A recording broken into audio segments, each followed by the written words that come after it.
Hello everyone, welcome to my channel. आज की इस वीडियो में हम बात करने वाले हैं क्लास 11 साइकोलॉजी के चैप्टर ह्यूमन मेमोरी के बारे में। ये इस चैप्टर का पार्ट फर्स्ट है। अगर आपने प्रीवियस चैप्टर्स की वीडियोस नहीं देखी हैं तो आपको उसका लिंक डिस्क्रिप्शन में मिल जाएगा। ये वीडियो आपको अच्छी लगे तो इसको लाइक करना, शेयर करना और चैनल को सब्सक्राइब करना मत भूलना। अभी के लिए इस चैप्टर को शुरू करते हैं। मेमोरी का जो ये कॉन्सेप्ट है, इसको समझने के लिए हम काफ़ी सारे एग्जांपल्स लेने वाले हैं। सबसे पहला एग्जांपल जो है वो है ऑडिटरी इन्फॉर्मेशन। यहाँ पर आपको इस आवाज़ को सुनना है और आइडेंटिफाई करना है कि ये किस चीज़ की आवाज़ है। ठीक है, सो जब आप इसको सुन रहे होगे आपके कान इस इन्फॉर्मेशन को रजिस्टर करेंगे, तो आपको ये ध्यान में रखना है कि रजिस्ट्रेशन जो है वो इन्फॉर्मेशन का होना चाहिए आपके सेंस ऑर्गन्स के थ्रू, जो कि होगा because that is your instruction. ठीक है, दूसरी चीज़, जब आप आइडेंटिफाई करोगे तो आप क्या कर रहे होगे, आप अपने दिमाग में जा रहे होगे और ऐसी आवाज़ मैंने पहले सुनी है या नहीं, इस चीज़ को कंसीडर कर रहे होगे और उसके बेसिस पर आप ये थॉट जनरेट कर पाओगे कि अरे ये तो मुझे इस चीज़ की आवाज़ लग रही है, डिपेंडिंग ऑन कि ये आवाज़ जो है आपके केस में फेमिलियर है या नहीं। अगर ये नहीं है तो आपको ये नॉवल लग सकती है, उस केस में भी आप ये वाली मेमोरी एक न्यू क्रिएट कर लोगे। तो यहाँ पर 3 चीज़ें हो रही होंगी। पहला होगा इन्फॉर्मेशन को रजिस्टर करना, दूसरा स्टोर करना और तीसरा उस इन्फॉर्मेशन को बाहर लेकर आना। ठीक है, सो सबसे पहले इस आवाज़ को सुनते हैं।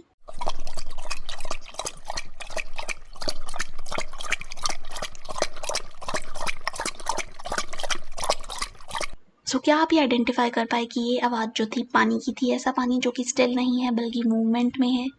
अगर इतना भी आप कर पाए हो तो वेल डन। अगर इससे ज़्यादा डिटेल में हम जाएं तो हम ये कह सकते हैं कि यहाँ पर एक एनिमल इस पानी को कंज्यूम कर रहा है, स्पेसिफिकली डॉग, और उसकी जीभ जब पानी को छू रही है तो ये वाली छप छप की आवाज़ हो रही है। ठीक है, सो अगर आप इस वाली चीज़ को अब अपने माइंड में रखते हो तो अगले 5 मिनट बाद अगर मैं आपको फिर दोबारा ये आवाज़ सुनाऊँ और मैं फिर से यही क्वेश्चन पूछूँ, तो क्या आप मुझे ये बता पाओगे एकदम से कि ये वाली आवाज़ तो मैंने सुन रखी है?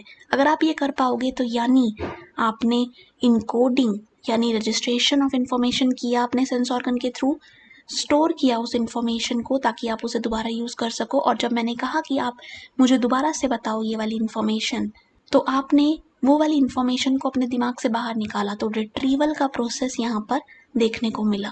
ठीक है, सो यही 3 प्रोसेसेस जिसे हम कहते हैं इनकोडिंग, स्टोरेज और रिट्रीवल, ये इंटरकनेक्टेड प्रोसेस हम मेमोरी में पढ़ते हैं। ठीक है, यहाँ पर ये साउंड थोड़ी मुश्किल हो रही थी आइडेंटिफाई करना कुछ लोगों के लिए, लेकिन अब इस साउंड को देखें तो आप बताओ कि ये वाली साउंड किस चीज़ की है।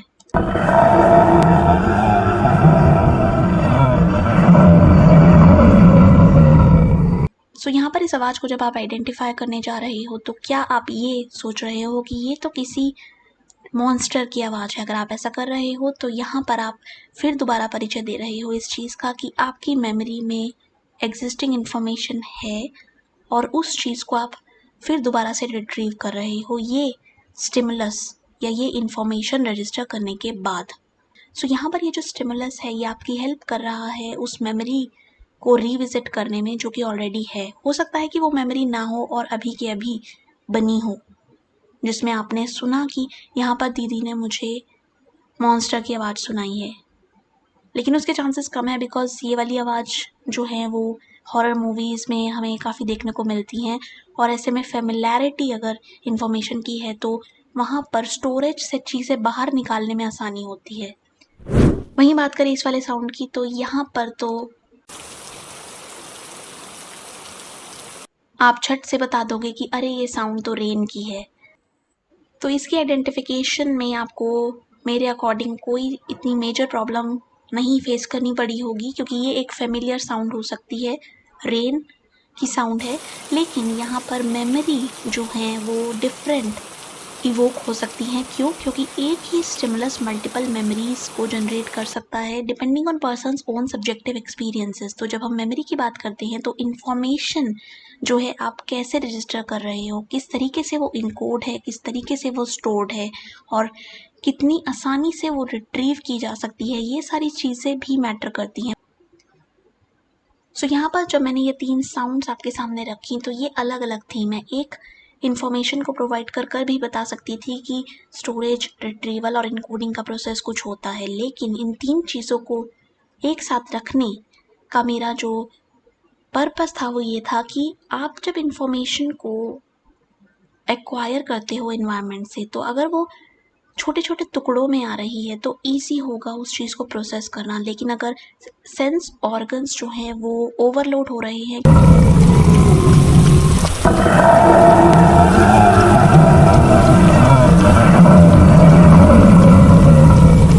क्योंकि काफ़ी सारी इन्फॉर्मेशन एक साथ दी जा रही है, तो ऐसे में उस चीज़ को अच्छे से अटेंड कर पाना और प्रोसेस कर पाना डिफ़िकल्ट हो जाता है। तो यहाँ पर एक और चीज़ हमें देखने को मिलती है जिसे हम कहते हैं अटेंशन। अटेंशन के ऊपर एक और वीडियो है, अगर आपको वो देखनी है तो उसका लिंक भी आपको डिस्क्रिप्शन में मिल जाएगा।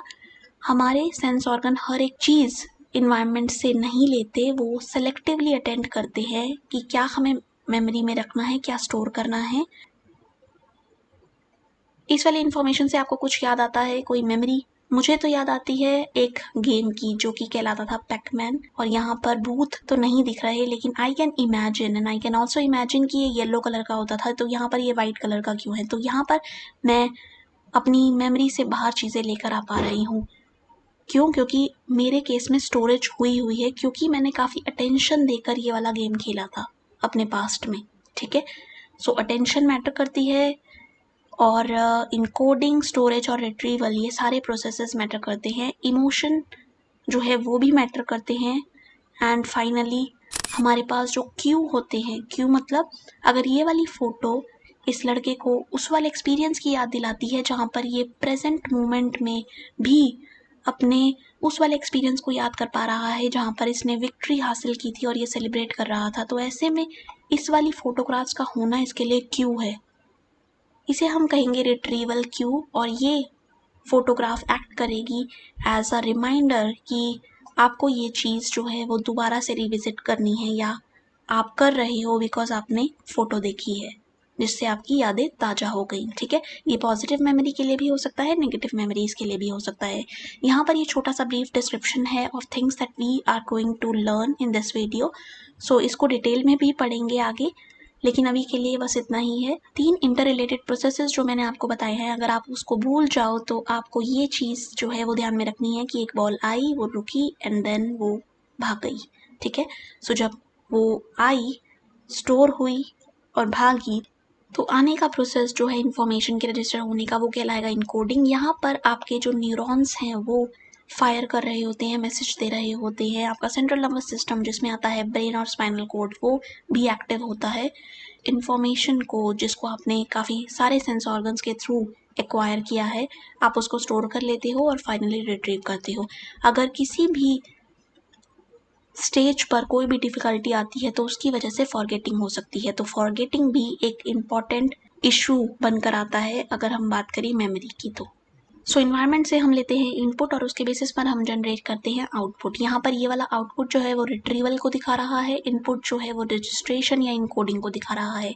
इस चीज़ को देखने के बाद आपको ये याद रखना है कि यहाँ पर मेमोरी की लिटरेचर में हमें ऐसे एग्जाम्पल्स देखने को मिलते हैं जहाँ पर मेमोरी का कंपेरिजन कंप्यूटर से किया जाता है कि कंप्यूटर कैसे हमारी कमांड्स को सुनने के बाद उसके अकॉर्डिंग हमें आउटपुट निकाल कर देता है और ऐसी स्टोरेज से निकाल कर देता है जो उसके अंदर होती है, तो वो भी रिट्रीव कर रहा होता है डाटा। ठीक है, मेमोरी की जो लिटरेचर रही है उसमें कई सारी थ्योरीज हमारे पास आती हैं। सबसे पहली थ्योरी जो है वो कहलाती है स्टेज थ्योरी। ये दी थी एटकिंसन और शिफ्रिन ने 1968 में। यहाँ पर 3 मेमोरी सिस्टम्स की बात होती है। सबसे पहला जो सिस्टम है वो कहलाता है सेंसरी मेमोरी। सो इन्फॉर्मेशन सबसे पहले सेंसरी मेमोरी में एंटर होगी। ठीक है, यहाँ पर इस मेमोरी का जो ड्यूरेशन होता है वो लेस देन अ सेकेंड होता है और इसकी कैपेसिटी काफ़ी लार्ज होती है। तो यहाँ पर ये देख लो कि इन्फॉर्मेशन आ तो रही है लेकिन वो रुक बहुत कम टाइम के लिए रही है। सो ये लार्ज कैपेसिटी जो है वो स्टोर कर सकती है इन्फॉर्मेशन जो कि है विजुअल फॉर्म में, ऑडिटरी फॉर्म में, साउंड की फॉर्म में, या फिर जो है टच की इन्फॉर्मेशन से रिलेटेड। सो उसे हम कहते हैं हैप्टिक मेमोरी। ठीक है, so auditory information, visual information and information related to touch जो है वो अगर सेंस ऑर्गन्स के थ्रू आप रजिस्टर कर रहे हो for less than a second, तो यहाँ पर हम बोलेंगे कि सेंसरी मेमोरी में वो इन्फॉर्मेशन जा रही है। ठीक है,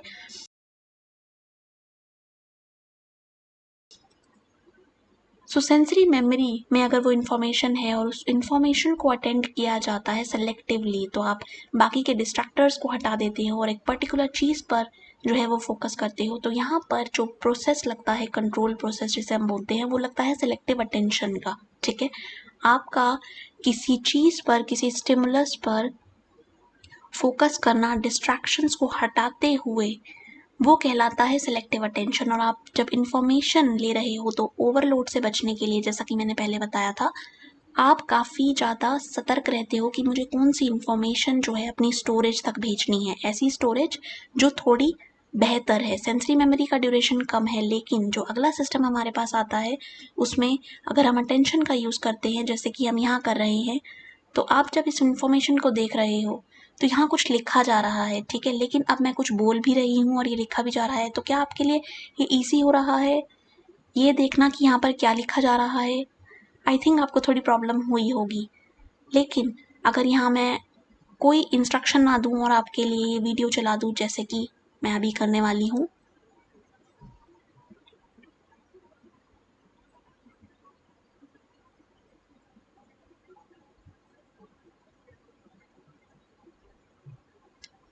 क्या आप ये आइडेंटिफाई कर पाए कि यहाँ पर क्या लिखा गया था? अगर आपने क्यू का भी यूज़ किया है तो भी वेल डन, लेकिन यहाँ पर आपने अटेंशन दी, आपने ये देखा कि कौन कौन से जो हैं वो लेटर्स को दबाया जा रहा है ताकि वर्ड लिखा जा सके। तो यहाँ आप सेलेक्ट कर रहे थे इंफॉर्मेशन को, और यहाँ आप इस चीज़ की तरफ नहीं देख रहे थे, आप माउस की तरफ नहीं देख रहे थे, आप और किसी चीज़ को लेकर डिस्ट्रैक्ट नहीं थे, साउंड भी नहीं थी, तो आप बस इसी पर फोकस कर रहे थे और आइडेंटिफाई करने की कोशिश कर रहे थे। तो यहाँ पर आप अटेंशन का यूज़ कर रहे थे।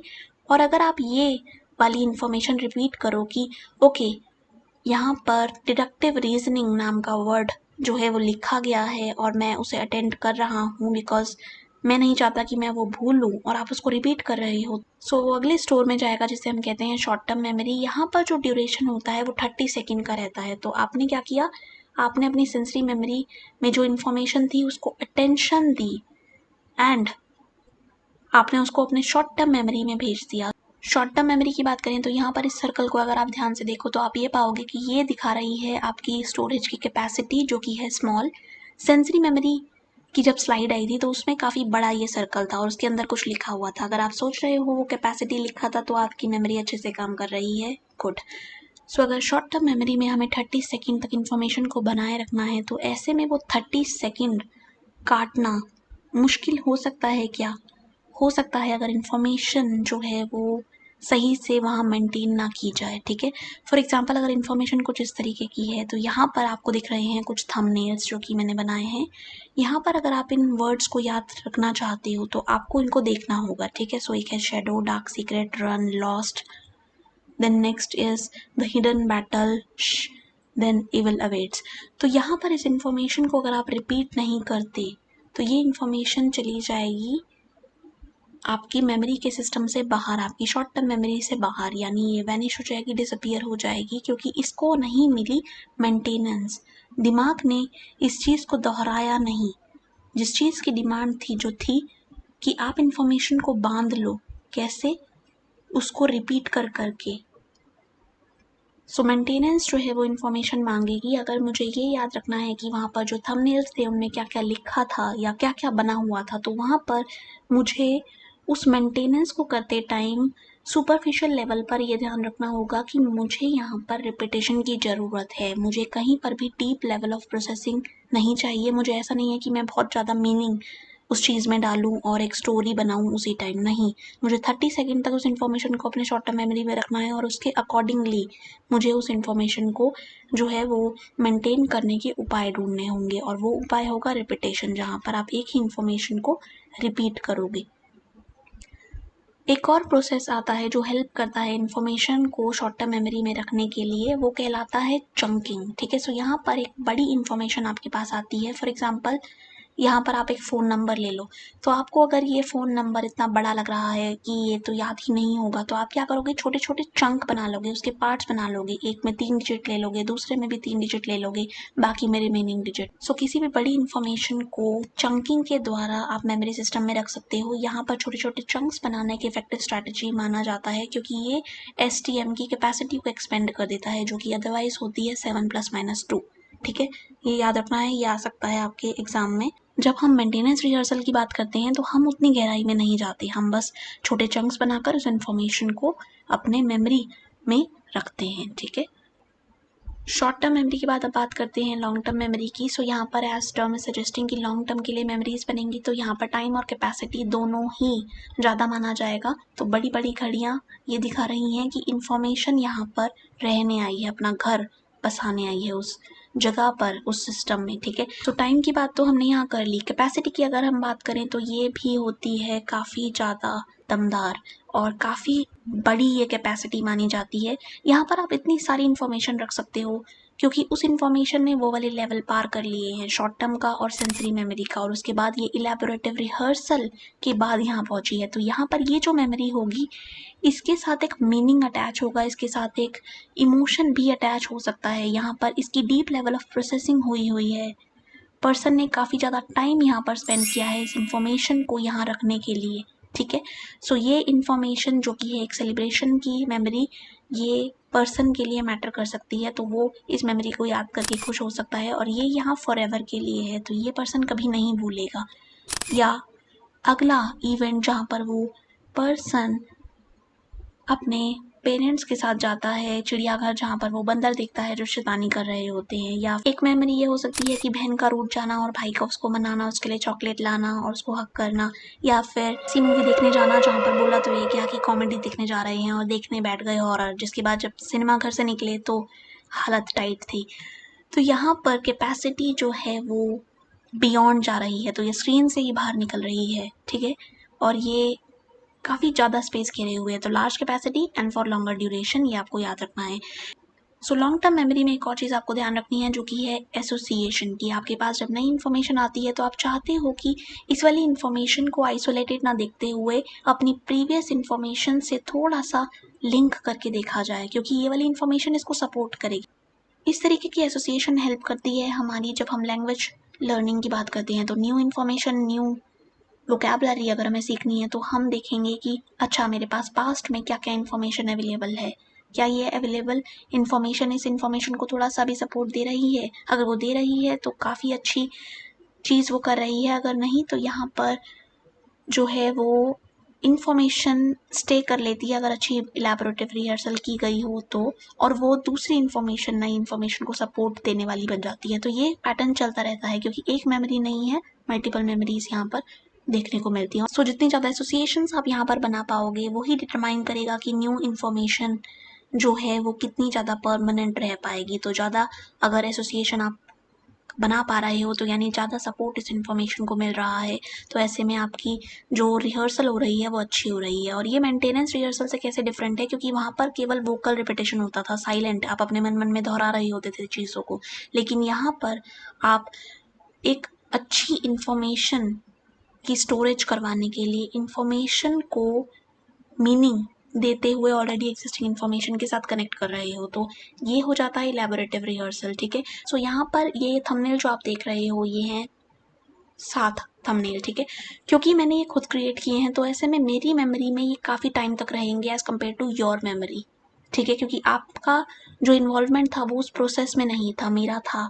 तो ऐसे में हो सकता है कि मुझे shadow, dark secret, lost run, ये वाले वर्ड्स जो हैं वो ज़्यादा याद रहे हैं एज़ कम्पेयर टू यू, ठीक है। लेकिन आप भी इसको अपने मेमोरी में रख सकते हो अगर आप इलेबोरेटिव रिहर्सल करते हो। तो कैसे, यहाँ पर आप एक स्टोरी बना लोगे या कुछ ऐसा मीनिंग यहाँ पर इस चीज़ को दे दोगे कि ओके एक पर्सन थी जिसको एक शैडो दिखती थी और वो शैडो जो थी वो किसी डार्क सीक्रेट से जुड़ी हुई थी, तो वो उसे इसलिए दिखती थी क्योंकि उसका कुछ सीक्रेट था और वो पर्सन जितना भी भागने की कोशिश करती थी वो नहीं भाग पाती थी और वो लॉस्ट फील करती थी। ऐसा लगता था कि उसके अंदर एक हिडन बैटल चल रही हो।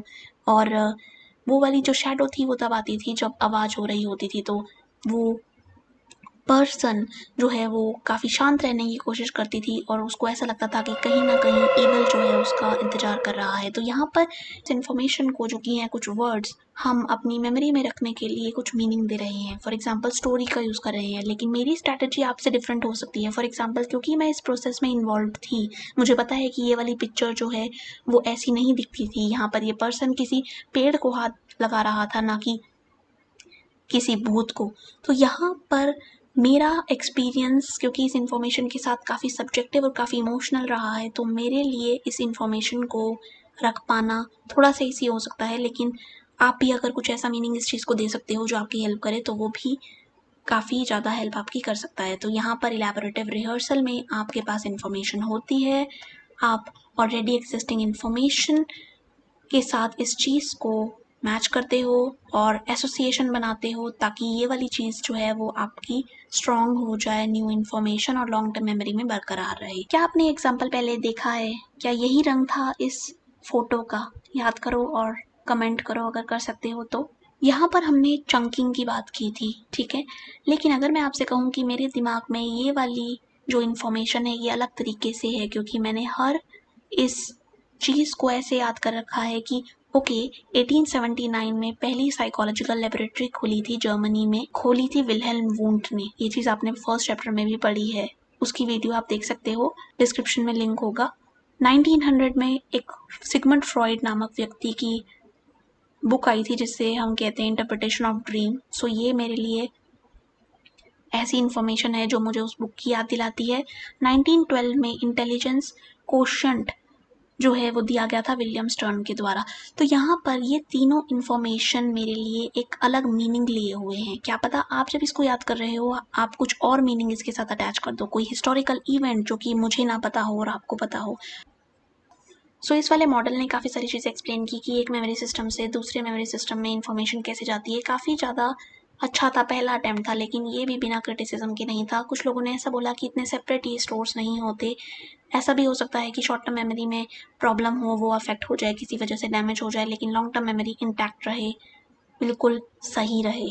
तो ऐसे में क्या एक नई थ्योरी की ज़रूरत है हमें या नहीं, ये वाली चीज़ें सोची जाने लगी और इसके बाद एक नई थ्योरी आई। लेकिन उससे पहले एक कॉन्सेप्ट आता है जिसे हम कहते हैं working memory. Short term memory के बारे में काफ़ी बातें की जा रही थी, तो बैटली जो एक पर्सन थे उन्होंने रियलाइज़ किया कि शॉर्ट टर्म मेमोरी उतनी पैसिव स्टोर हाउस की तरह फंक्शन नहीं करती जितना कि लोग बोलते हैं, बल्कि यहाँ पर तो काफ़ी एक्टिवली काम चल रहा होता है। तो वर्किंग मेमोरी जो है वो वर्ड यूज़ किया गया ये दिखाने के लिए कि यहाँ पर इंफॉर्मेशन के साथ ट्रांसफॉर्मेशन होती है, वो मॉडिफाई की जाती है, वो मैनिपुलेट की जाती है, और ये लिमिटेड ड्यूरेशन के लिए होता है। लेकिन ऐसा नहीं होता कि ये पैसिव स्टोर हाउस हो जहाँ पर इंफॉर्मेशन को डाल दिया और अगले स्टोर में भेजने की तैयारी होने लगी। नहीं, यहाँ पर इंफॉर्मेशन आएगी तो इंफॉर्मेशन जो आती है वो कई तरीके से काम करती है। सबसे पहला कंपोनेंट जो होता है वो होता है इस वर्किंग मेमोरी का फोनोलॉजिकल लूप। सो यहाँ पर ऑडिटरी इन्फॉर्मेशन को होल्ड किया जाता है लिमिटेड ड्यूरेशन के लिए, और अगर रिहर्स ना किया जाए तो इन्फॉर्मेशन 2 सेकंड के अंदर अंदर डिके हो जाती है। दूसरा कंपोनेंट जो हमारे पास आता है उसे हम कहते हैं विजुअल स्पेशल स्केचपैड। तो दो तरीके की इन्फॉर्मेशन ये रखता है, विजुअल एंड स्पेशल, ठीक है। तो यहाँ पर ये लिमिटेड ड्यूरेशन के लिए इस इन्फॉर्मेशन को रखेगा, अगर नहीं ये रिहर्स होती या नहीं इसके साथ वर्क होता तो ये भी डिके हो सकता है।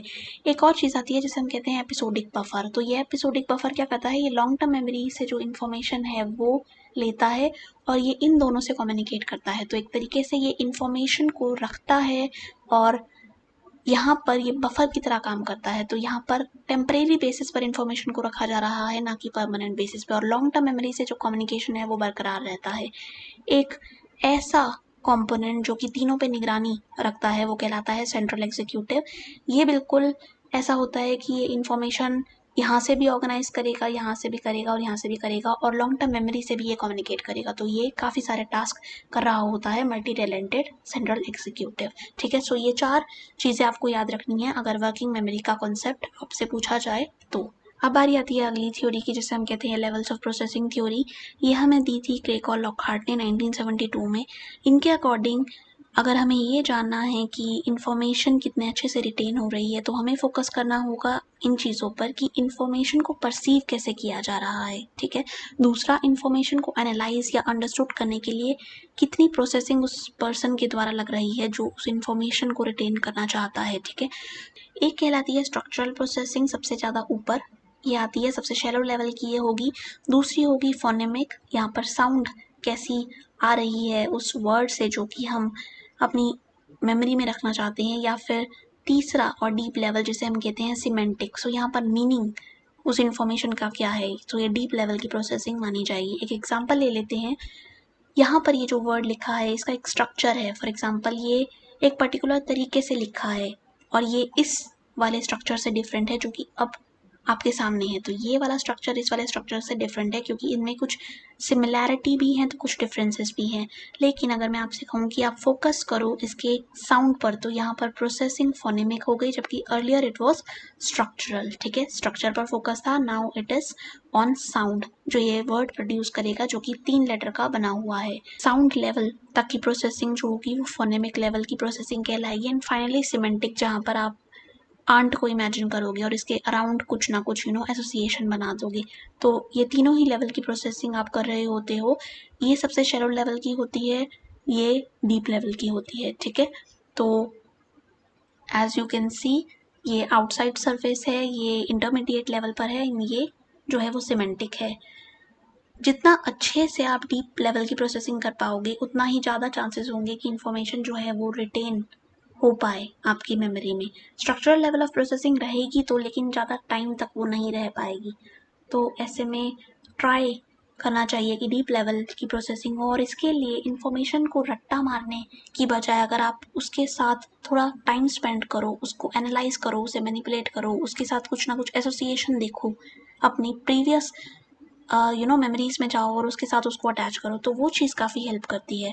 So thank you so much मेरे साथ जुड़ने के लिए। अगली वीडियो में हम और डिटेल में जानेंगे मेमोरीज के टाइप्स क्या हैं, और काफ़ी अच्छे अच्छे एग्जांपल्स मैंने उसमें डाले हुए हैं। तो मेक श्योर कि आप उस चीज़ को भी देखो। अगर आपने चैनल को सब्सक्राइब नहीं किया है तो प्लीज़ कर दो, इससे मुझे हेल्प मिलती है।